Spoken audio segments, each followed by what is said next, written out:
time today in the center of Beijing when a man walked to the middle of the Avenue of Eternal Peace.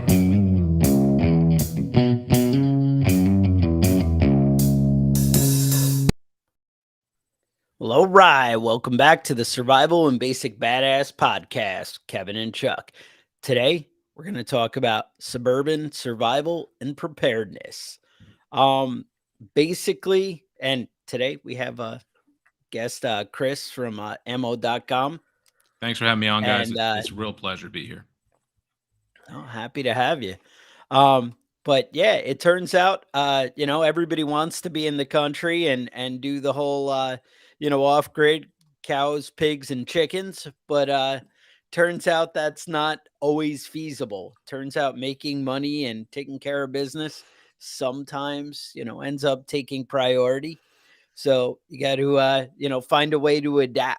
And there are definitely things you can do in the suburbs that could definitely change the outcome and maybe make you from a victim to a survivor. So anyway, Chris, what are your thoughts? No, yeah, like I said, first off, thanks for having me. And I feel like this is a topic that is somewhat criminally under discussed in the prepping community because, like you said, Chuck, at the beginning, everybody's like, okay, you got to go, you got to get your chickens, you got to get your property, your 20 acres out in the sticks, right? And just some people don't have that disposable income. I know I don't, just to pick up, uproot everything and just go.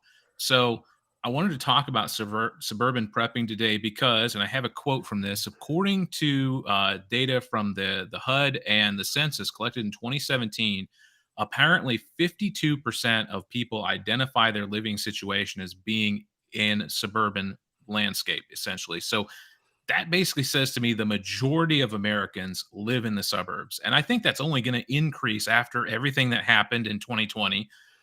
People are starting to flock to this type of living situation because most people are working remote now. So we're getting more and more people in the suburbs. And I don't want people to feel like they're going to be left out. Like you can't survive in the suburbs because you definitely can. And there are some advantages around it that some people might not have thought of.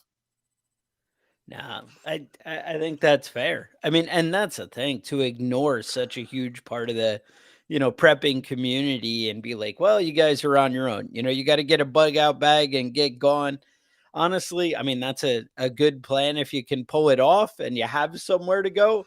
But that's, again, a lot of times, I mean, if we have a cyber attack or something like that and the lights go out, I'm going to drive 50 miles out to the country may not be a good play. It depends how well you see things coming and how well prepared you really are.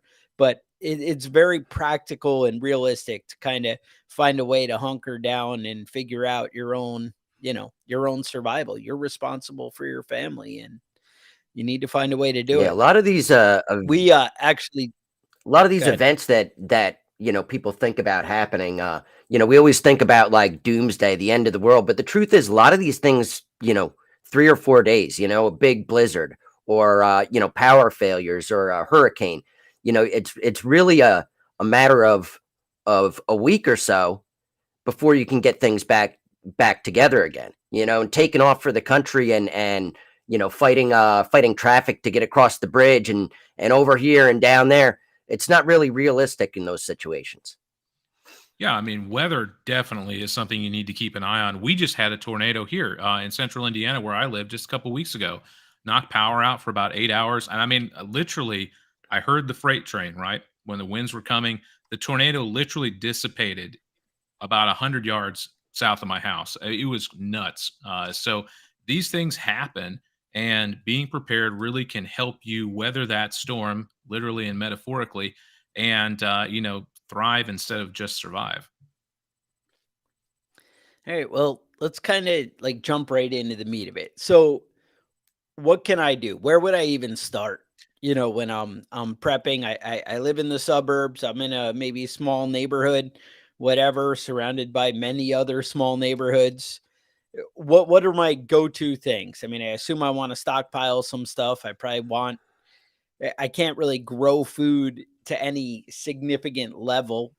People do have gardens in their, Oh yeah. I mean, I guess it depends how suburban it Right. is. You might have the acre yard that's almost getting, you know, a little more country than whatever, but it's, I know when I used to live in Virginia Beach and everything, even fancy houses, everybody had like a tenth of an acre. It Yep. was all like nothing. And you were still 10 feet away from the house next door. Hmm. So again, Yeah, no, I mean, honestly, that's kind of the situation I'm in now. I have like no land, on my house. I'm right next to my neighbors, but there are a lot of advantages that you might not have thought of living in the suburbs. And of course, the big one is you have a lot of people around you. And I know that as preppers, we're like, oh no, we got to get out in, low population density. We don't want to have people around us. But the truth is, you're going to need a community to survive any long-term disaster. Kind of like what Kevin was talking about, like the doomsday scenarios like the EMP, the cyber attack, nuclear war, take your pick. You're going to need a community. But even for those small disasters, having that community around you can really save your behind if things go bad. So that's one major benefit of living in the suburbs is you have an established community around you of people that identify of living in your neighborhood. I live in you know, Beverly Hills, or, not that's probably a bad example, but you get what I'm saying. You all have this commonality between you, and that can be somewhat as a unifying force. How are we going to get through this together? Kind of like what you were talking, Chuck, you're going to need some supplies ahead of time. But the beautiful part is in a suburban setting, you have a lot more storage than you would in, say, like an urban setting, right? If you live in an apartment, it's going to be tough. It's not impossible, but it's going to be a lot harder because you can't stockpile as much shelf stable foods like, rice, beans, all your classic stuff that you throw in Mylar bags, or even just canned food, which is going to taste a little bit better to start off with. But also, one thing that I've noticed is, living in the suburbs, there's often a high density of people who enjoy, well, let's just say their personal protection items. I don't want to get slapped by the YouTube algorithm here, but let's just say that they have things that you can use to protect yourself with, and a lot of people have that. And to go along with that, you've got a lot of people who have different tools and supplies and things like that that maybe you could share with. If you need to borrow a right. drill for 10 minutes, you can go to Bob next door, and be like, hey, bro, can I borrow your drill for a second? And he can help you out, and then maybe later on you can help him out with something, and it's a mutually beneficial situation. I think that's a really great benefit to being in the suburbs. And oftentimes, and this is probably one of my big ones, usually there's water nearby. Usually you have like retention ponds, streams, pools, things like that, depending on your neighborhood. I know we've got like 2 retention ponds here. It's not going to be the highest quality water, and obviously you're going to have to do a lot to purify and sterilize that water, but at least you have it and you don't have to hike 3 miles to the nearest water source. And you'll quickly discover the benefits of having water nearby when you have to do that because it's heavy. Yeah, exactly. Hmm. So that's the thing. I think, prepping your house, so having, the food stockpile, having the stuff, loaded up in the closets under some beds, Exactly. some extra food storage wherever. But again, like you said, not as stressful as when you're in the city or something, trying to have it in a 500 square foot apartment versus maybe a 1200 to 2000 square foot house. It's a little bit Oh yeah. different. Um, but storing water or having, like you said, the water source, the thing is to find out where you can get it, Yep. to have a plan beforehand and to make the accommodations, that you're going to need to. And honestly, they always talk in the country about, oh, well, we can, pound down a well, have a little hand pump thing and whatever. And people do it and whatever. Maybe you can figure that out in your neighborhood, set somebody up in their backyard if, you do your own little well thing. Yeah, that's a And, really good point. I know like where Kevin is, people used to have wells. And so there's a lot of, where you might have the backup Mhm. and you can figure out the option. Now he's on municipal water, but he still has, a well that he can, utilize in his house, and having a plan for that, and having somebody, come up with that. I think one of the big things though is, you touched on it, is that mutual assistance kind of community thing. We just did an episode not that far back on mutual assistance groups. It is it's important anywhere, but it's so much more important when you're in close quarters and you are going to be kind of dependent on each other. Um, having good fences, buying maybe the 3M security film for your windows, for your big glass slider door, or things where, hey, nobody can just kind of crash in on my house. That would help things a lot. But having people around you, being able to kind of close off your street, 5 houses up and back or whatever, because you've talked to these people, you've made the connections, would be even better. If you can say, hey, look, let's, take turns so we all don't have to sit in our living room paranoid with a shotgun and looking out the window all night long because people are rioting, and burning down the Walmart up the road. That's the idea is when you're in a group, you can, utilize so much more, and that's huge. And, in a way you want to do that in the country, but obviously if the next house is a half mile up the road, that really doesn't help you when, so that is a benefit to being there.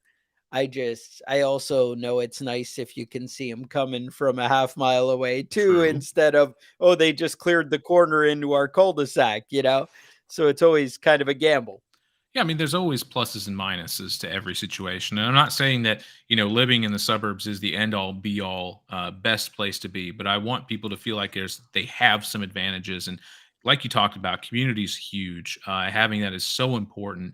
And if you don't have that, that can be really to your detriment. And like you mentioned, yeah, if Joe Bob lives half a mile away from your house, sure, you can see him coming from that half mile away, but you need to go borrow that drill like we were talking about, or, in the country, maybe you need to borrow some type of farm implement.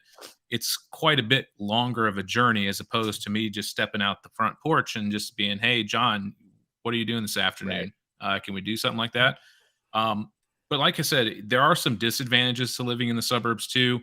Let's be honest, there are a lot of unprepared people in the world these days. And my hope coming on this show and, being on with this community is to get more preppers out there, get more people prepared. And there will also be people who are not pro Second Amendment, let's just say it, living on where you are. And depending on what location you live, there may be more of those than people who do like it. So that's something you got to think about. Right. You're going to have to deal with different opinions, different people saying, no, we should do this. No, we should do this. So there is that. And you may have, a lot of kids or, folks with disabilities that you're going to have to really help out. That could be an issue. And then probably the biggest issue is a lot of suburbs live on what we refer to as natural lines of drift, AKA the interstates. And when things go, if it really goes bad, and like you're talking about, they're rioting and burning down the Walmart, when the major cities clear out, where they're coming to next. They're going to be spreading out in the suburbs. But since you have that community around you, you have a better chance of being able to deal with that. I think definitely. Yeah. Yeah, I know in my experience, getting to know neighbors in different areas that I've lived, like you said, there's a lot of people that may not be pro Second Amendment. A lot of people might think you're crazy, the things you do, but a lot of the times I'll run into neighbors that, wow, you're out of your mind, just like I am. You're a crazy person too. We're gonna be friends, man. I didn't realize that that you have a whole arsenal in your bedroom. That's and you run into people that that really also kind of fit in with your ideas and the things that you're interested in, and it's good to know which person's which before you're in trouble, right?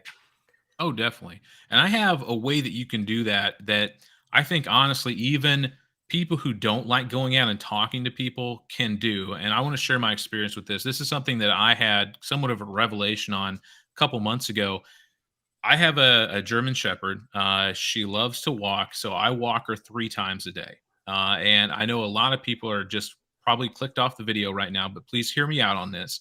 There are a lot of benefits to that, not alone just talking about, your health, getting out there, getting some exercise.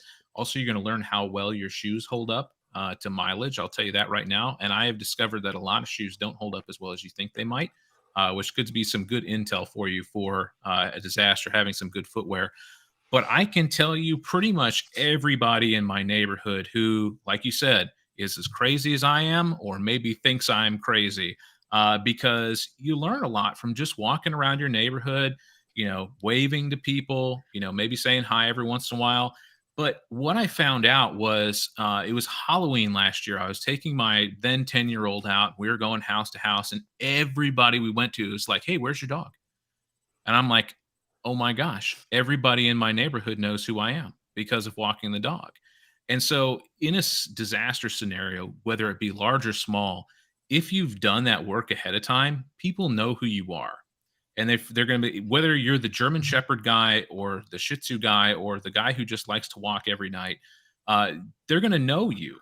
And when things go south, you could be like, "Hey, let's meet up at the park, and let's talk about what's going on and how we want to handle this." Because I heard from my crank radio that they're rioting downtown, and they're talking about maybe coming this way. We need to organize and figure out what we're going to do. Mhm. At least people know who you are, and you're not just some unknown person in the crowd. And I think that's a really easy way that has a lot of benefits that can really get you in that community more and be part of it without having to do a lot and just go like, hey John, you ready for the apocalypse, bro?"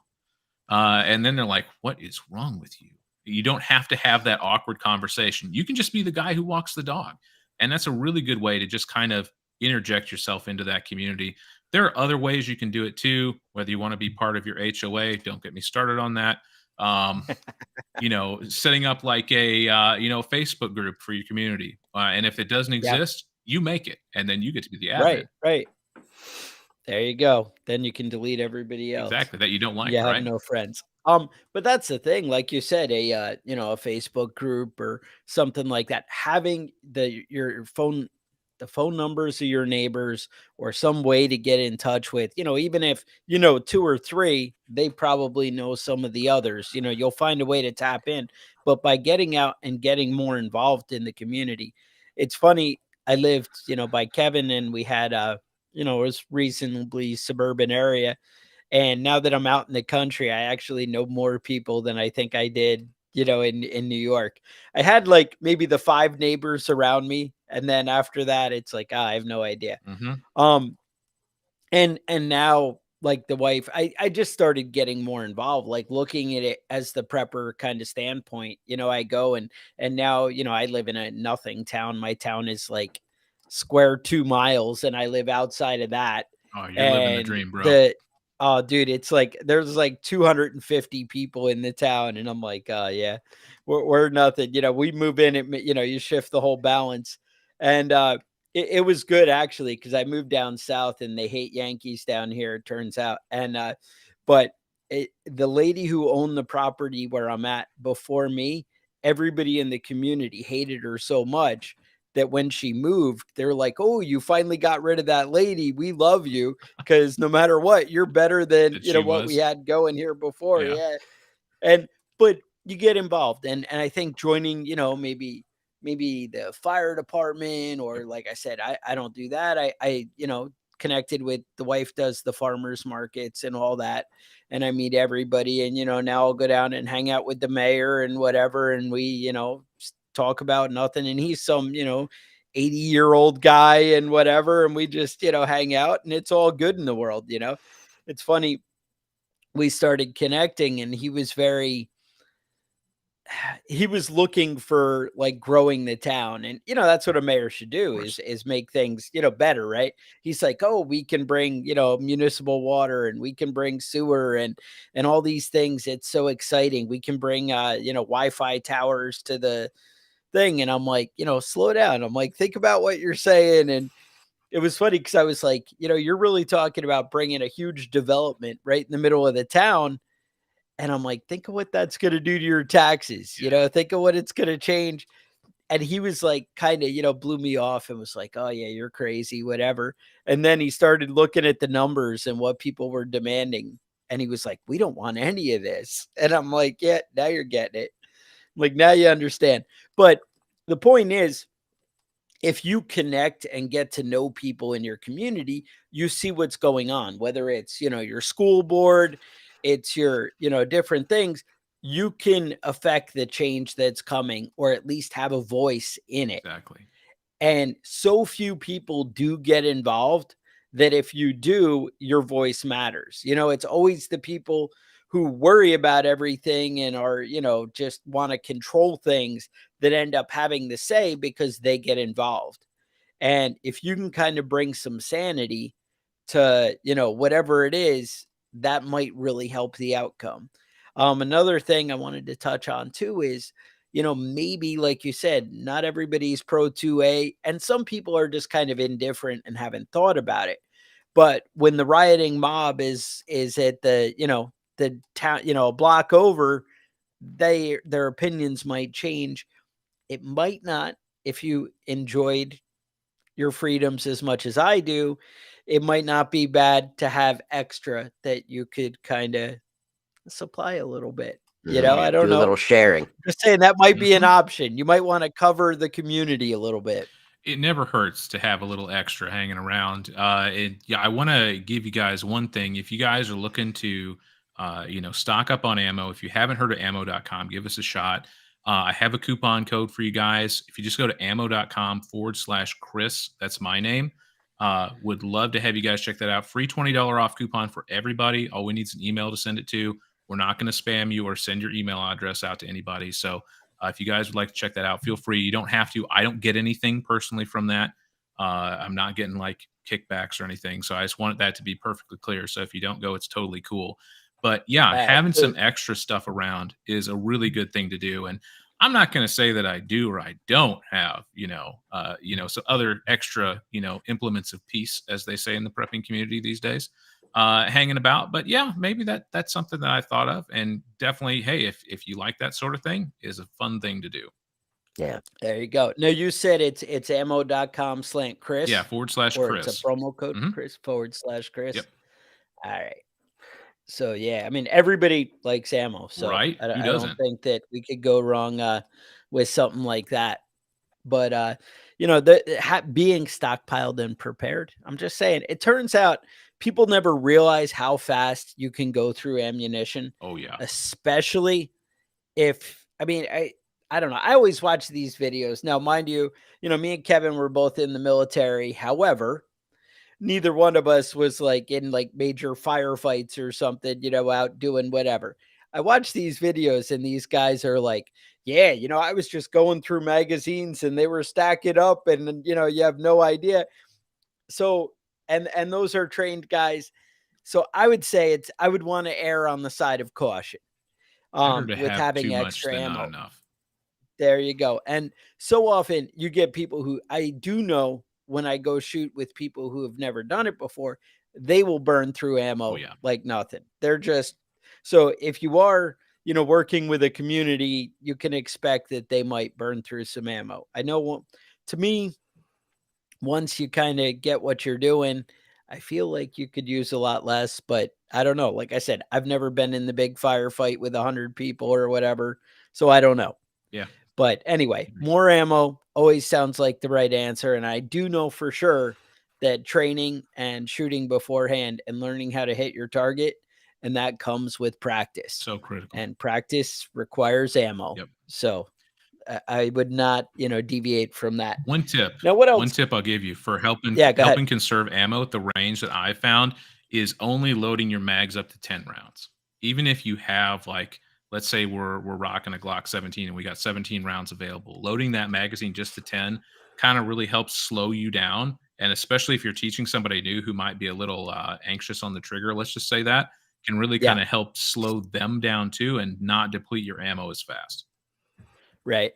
I mean, there's obviously exceptions and I might train something different or different times, but I know when I'm out shooting, even, stuff that I have ammo cans full of, I always like bring the gun down and bring it back up Mhm. between every shot. Good way. So I have to re-aim because just holding it, aimed at something. Yeah, I can hit the target 50 times, but I'm already there. Exactly.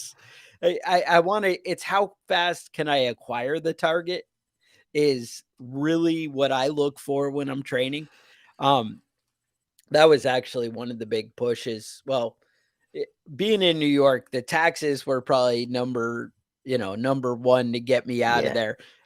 I was paying 12,000 a year in school and property Gosh, taxes. that's insane, So you bro. pay off your house and it's $1,000 a month when it's paid off. And I'm like, yeah, I'm good with that. I don't need that. Yeah, for sure. And dude, that was 12,000 a month on like a $250,000 house. We're not talking, oh, Right. well, he lived in a mansion and Mhm. that's why. Yeah, and No, a no. $250,000 house in New York is Yeah, not is not Nothing, an bro. right. insignificant. Well, it was that a few years Yeah, ago. it Right. ain't You that know what I now. mean? Yeah. Yeah, that's fair. But that was the thing. And then when they came after the guns and were like, oh, you can't have any AR-15s, you can't have any of this and all their good, issues. And I was like, man, I can like now I think I pay 1,200 a year, so a tenth for my property taxes. And I went from 2 acres to 14 acres. And I have, a shooting range on the property. But it's because I chose to live in the middle of nowhere. Now, I mean, it all comes at a cost. Of course. I have to the cost I mean is like I have to drive 35 minutes to get to work. If I want to go to Lowe's, it's probably 40 minutes. It's things I go grocery shopping once a month because I don't want to make the trip. I'm always the wife's like, oh, we have to go to the little town, which is smaller than the town that I left in New York.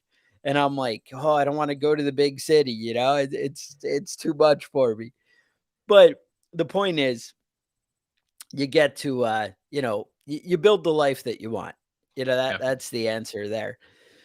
But anyway, so now gardening, what are your options in the suburbs? What are you doing there? So I think that before anything goes down, right, it's kind of difficult because you can't really turn your entire backyard into a garden. Now, I've seen some people do that, and more power to them if that's what you want to do. But for the most part, some communities are going to frown on that.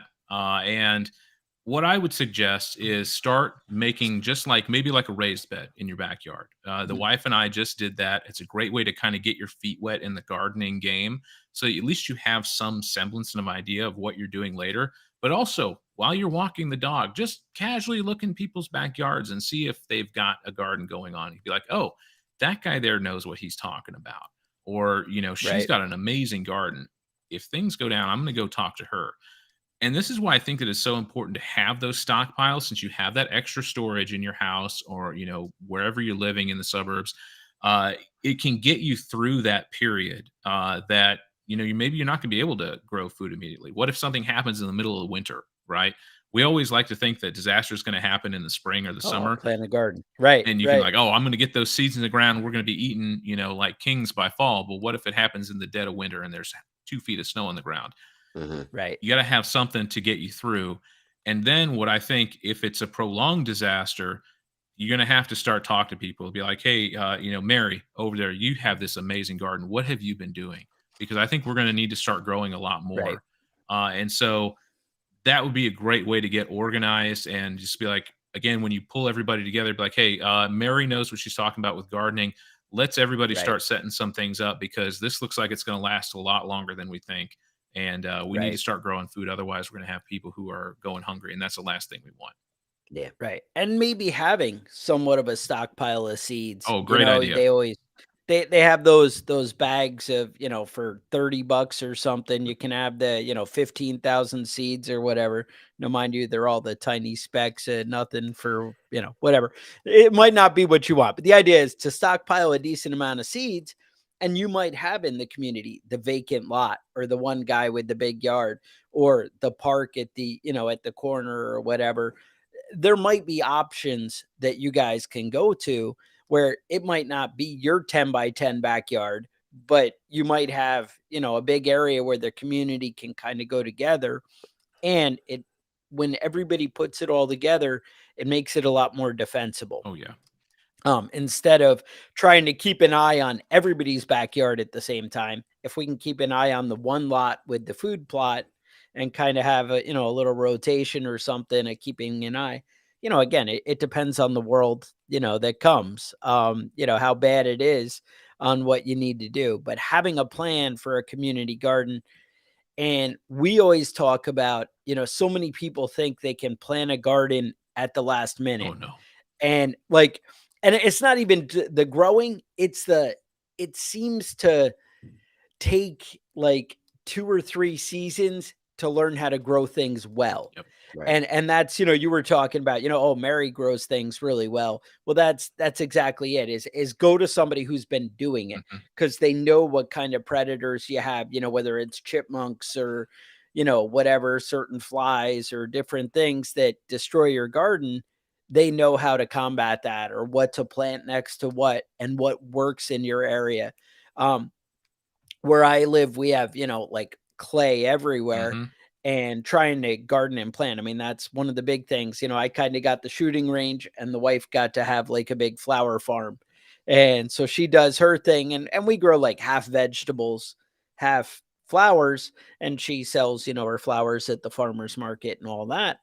But it's learning to farm that way is very different. And it's weird because people on the other side of town all have sand, and it's, well, what do you do, what do I do, and trying to work it out, and trying to find somebody who has soil like we do, and what kind of things you can do to kind of bring it to life. Talking to your community and learning these things beforehand makes such a difference, and you're able to really develop the skills that are relevant to your area. um, Another thing you had mentioned, having the different types of people in a community makes such a difference. So finding out who is an EMT or a paramedic or something, or who, has whatever skills, whoever, maybe that guy's a cop and he knows about organizing security and things. Maybe it's not you that knows, the things. Maybe it's the guy up the street, Yeah. and you find a way to tap into everybody else's skills. And honestly, like you said, having these people on your side is definitely a good thing. No, But a little, yeah, go I ahead. would say, yeah, you're absolutely on point there, and I think that's another benefit of having a large community around you is that you have such a diverse skill set. Kind of like I was alluding to, somebody may be a great gardener. Maybe you've got LEOs or military personnel in your community. You've got people who are in the medical field, teaching. All different types of skills out there that can really be beneficial in a situation that you could really use that in. And so I would say the best thing to do in that type of situation is have a little humility. I know as preppers, we like to think that, we know everything, we've got it all figured out, but Yeah. sometimes we might not. And, if you've got somebody who's been in the military before and has some of that training, maybe default to them. Be like, oh, hey, how are we going to handle this? Yeah. What's the best way to secure this? You may have your own idea, but maybe they have something better that can really save your bacon. Right. No, definitely. And that's the thing. I mean, I think a lot of people struggle, um, delegating kind of, Yeah. different things. I see it at my job or whatever, even like when I was in the military as a electronic technician guy, but I fix things, and I had such a hard time. I'm like, oh, well, this is broken and it's so important we get it fixed, that I couldn't kind of let anybody else do it. I'm like, I got to get it up because I know I can do it and get it right. And even now, like, I struggle, and it like takes all I have to just be like, all right, I'm gonna stand here. You guys go get started and whatever. But learning to deal and work with other people, and that's a big part of, the whole reaching out now beforehand is, a lot of preppers, I hate to say it, become isolated and want to be their own guy and handle everything. And so much more if you're in a community, do you need to learn to rely on each other and to, work with each other, and like you said, utilize other people's skills. Because maybe the person who works at the law office, that's not a skill people think would apply to the apocalypse, and rightfully so. But they might be the great organizer. They might be the guy who can put things together and say, look, I can manage, I can write up the schedules and figure out the best ways that everybody can get sleep and do whatever, but we can still keep an eye at the end of the road, and that kind of thing. There's ways to utilize other people's skills, and being able to recognize skills in other people, I think, is so important. Or maybe the guy who can do that is, the guy you want to tap for that, who can, hey, but this guy's really good at getting people. And, so many people are like, you have to do this, you have to do that. And people are like, oh, I don't like your authority. Who are you? There are also people who are able to, get people to work and be happy about it, able to inspire, so maybe that's, you're people like Bill Clinton or something, right? Who can go out and get everybody like, yeah, let's do it. But I don't know, just a thought. I think, in a situation like that, just having a plan kind of puts you in that Yeah. position. Getting your plan put together now, and maybe the community doesn't decide to go with your plan of action, but at least you have a plan of action that you can present, and people will see that and they'd be like, yeah, maybe this guy knows what he's talking about. Maybe we won't do it his way this time, but at least he has an idea, and that can really help. And that's something that you can do right now. You don't have to out yourself as a prepper community. You just kind of put a little Yeah. binder together, and maybe just have like a map of the community in there and be like, okay, these are some areas that could be problem points. Maybe we look at making sure that this road is watched all the time, just in case things start going south. Yeah. No, I've definitely go ahead. Yeah, I think there's a big benefit in having that sort of community, like you're talking about, and it's not just different skill sets and different things like that. I remember right as the big pandemic started getting crazy a couple of years ago. They started shutting everything down. Everybody was panicking. There was nothing at the grocery store. It was real easy to go over to your neighbor's house and I'm short on sugar. How are you on pasta? Can we do a little bit of trading? And a little bit of that simple bartering could really help you out in a bad situation. I remember Chuck was loaded up on toilet paper, and I just made fun of him the whole time as mice are going to eat all that toilet paper. You're never going to use it. Why are you spending all this time and all this space stocking up on toilet paper? Meanwhile, a year later, I'm in the backyard with the garden hose trying to wash my butt crack out, and Chuck's living like in the lap of luxury with all this great toilet With paper. the Charmin. But I mean, it's Yep. it's that sort of stuff. You can't plan for every single eventuality. Yeah. And having a community and having people around you that are also, somewhat like-minded can really Yeah. be a big benefit. No, it really can. And yeah, just kind of a funny story, kind of like what you're talking about during the pandemic. I Yeah. went over to my friend's house to play cards one night, and the guy was like, "All right, guys, we're playing for high stakes tonight." And he puts like a pack of toilet paper in the middle of the table. It was He's we all got it loved all, it. It huh? was great. But yeah, and that's a really great point, is just being able to help each other out in a situation like that, especially Yeah. with something maybe like water. I mean, obviously as preppers, we think about water a lot because water's life, right? And maybe your neighbor doesn't know how to purify water. And you can go on one hand, oh yeah, that's one less person I got to deal with, right? But on the other hand, you could be like, let me help this person. So they because waterborne diseases are freaking everywhere.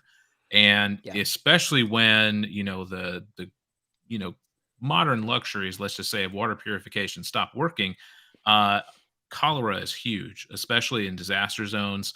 You've got crypto, you've got E. coli, you've got all different types of bugs that you don't want playing a party in your intestinal tract. And if you could save somebody from that, that's somebody else who could Yeah. help you down the line when you're in a hard spot too. Right. Right. Yeah, I know that is a big issue. It's great that you can turn on your tap and get clean water, hot water. You can flush your toilet and all your waste just goes away. It's magically disappeared. Magic. But when that stops happening, and God knows what your neighbors are doing, are they pooping right next to the stream? Are they just peeing in there? Right. You don't know what sort of situation you might end up in. And maybe that stream that runs past your house is perfectly clean to drink out of. It's beautiful. And Hey. but maybe 2 days into the pandemic with toilets not flushing, that's not going to be the case anymore. And Mhm. I think as preppers, like you said, we kind of think about water quite a bit, but not everybody in your community is going to think the same way, and that might make things a lot worse real fast. And it's so cheap right now just to get like a couple boxes of pool shock. Great way to make your Yeah. bleach at Yeah. home. And I will say this, I would much rather drink sterilized water with a little bit of sediment in it that wasn't necessarily filtered, but I knew that everything was dead in there. So It may Yeah. not taste the best, and of course, drinking a lot of chlorine is not going to be good for your digestive system either. But yeah, neither of those bugs that are growing in there. Better than Yeah. bugs, right? And that's like I know I used to when I was in New York, that was one of the things I worried about, and I would buy, I'd go to the local pool place and they'd have the concentrated bleach and you could buy again, this is 10 years ago, so I'm sure the world is different, but you could buy the 5-gallon container and it would be like $13 or Oh something, yeah. reasonable. Kevin, you gonna correct me on that? No, You no, have that's right. different That's right. numbers? Yeah. Okay. No, I just felt like I wasn't sure. Now you'd be like, well, that's $50 now because who Probably in knows what today's the money, world's you're right. changed. Hmm. Right. That's but even so, like I live in the country. I have 2 wells. I have different things. It's good. But not that either one is the most amazing thing. I come home to water not working sometimes and different things. It's the world. Like I said, you choose the life that you get. And I have a different set of problems. But that's one that, I shouldn't have to worry about.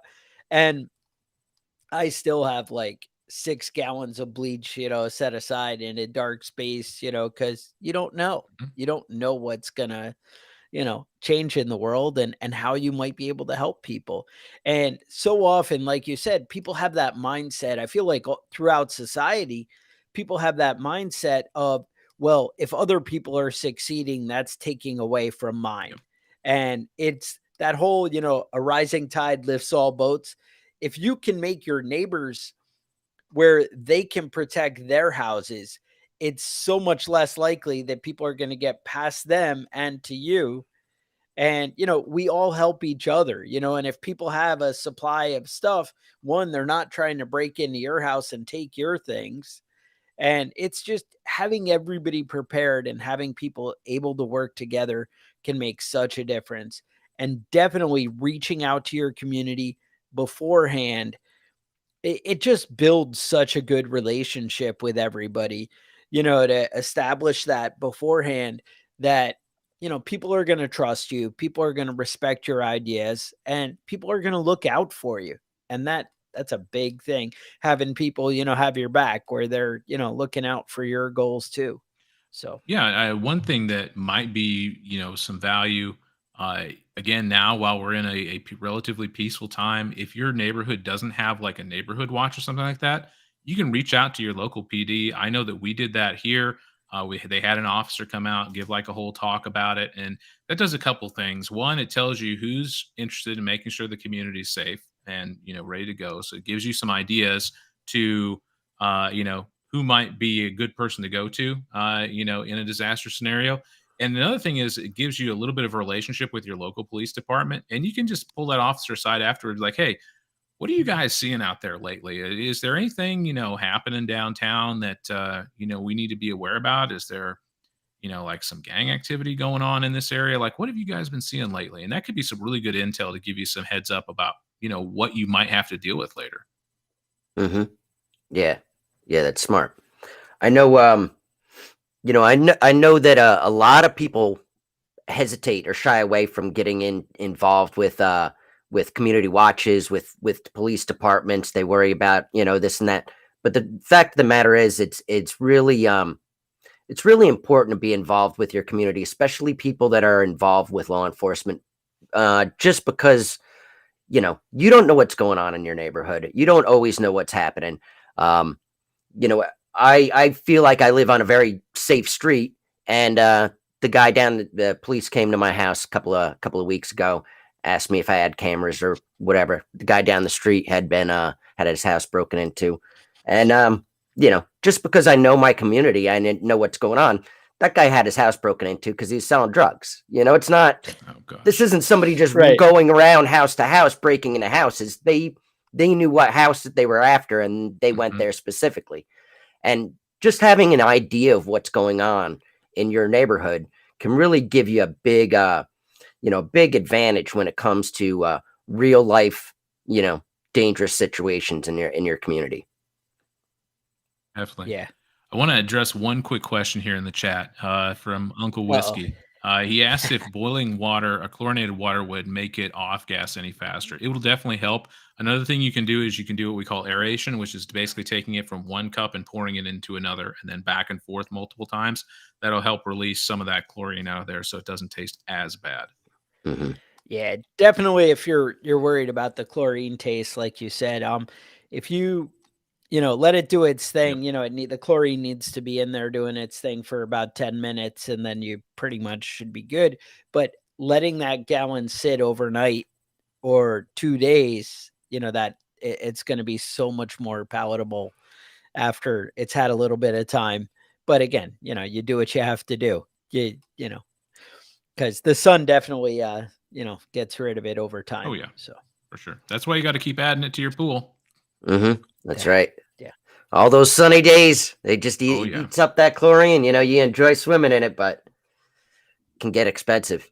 All But I mean, it That's is, it. pools are one of those things you think of as really being a luxury, but in a bad Yeah. situation, having an extra 15,000 gallons of water, That's big. I'm That helps, just being able to wash your especially for hands, the amount of toilets or water you whatever and use, washing. yeah, Yeah. washing yourself, let alone drinking.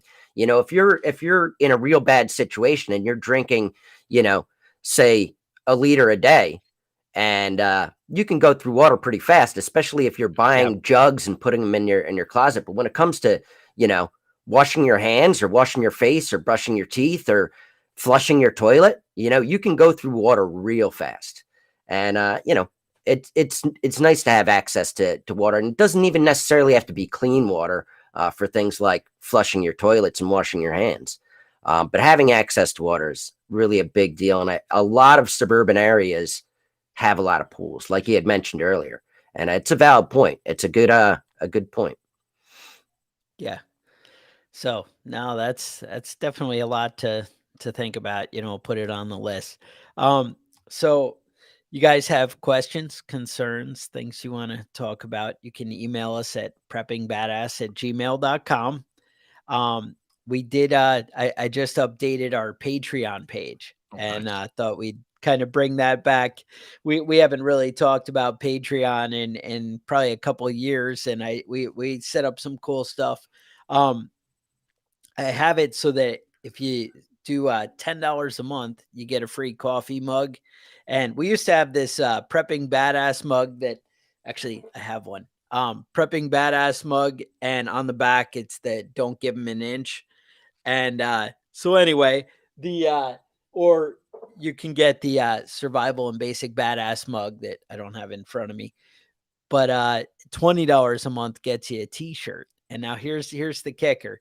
Now I'm not rich enough for this, but if you were rich, $50 a month, we're going to set up a camping trip and you'll get to go out to it. That Now, sounds mind you, cool. you still have to get yourself there, You mean but the you airfare isn't get included? yourself there, we'll feed you, and we'll provide the place and the entertainment. Kevin will have fun stories. So that's maybe something you want to look into. But that's patreon.com/prepping badass. The other thing that all those things get you is we're going to start recording like an after show after the podcast where we kind of, talk about some details and things like that. And we're going to put that exclusively up on the Patreon page. So anybody at any level would get that. We already do have some guys who subscribe at the $10 a month level. If you shoot us an email at preppingbadass@gmail.com, I'd be happy to send you a mug. Let me know which one you want, and confirm your address, and we'd be happy to work that out for you. Otherwise, I would say thanks a lot for listening to the podcast. Chris, thanks for coming out and Thanks for having me. Chris, was there anything having else time you with us. wanted to mention again? No, I think we're Go to ammo.com. no, yeah. If you guys want to check us out on ammo.com, would really appreciate it. As far as suburban prepping, I think just having a positive mindset, doing some of this work ahead of time, and it doesn't have to be hard. Like I said, you don't have to organize community barbecues. You don't have to have that awkward conversation. Just put yourself out there, be part of the community, go to community cleanup stuff and things like that. And at least you have that group around you ahead of time. I think that's the most important thing is community. So start building that community today, and it can definitely pay dividends in the future if anything happens. All right. So with that, Chris, again, thanks. And all right. So with that, stay safe, and we'll talk to you guys next week.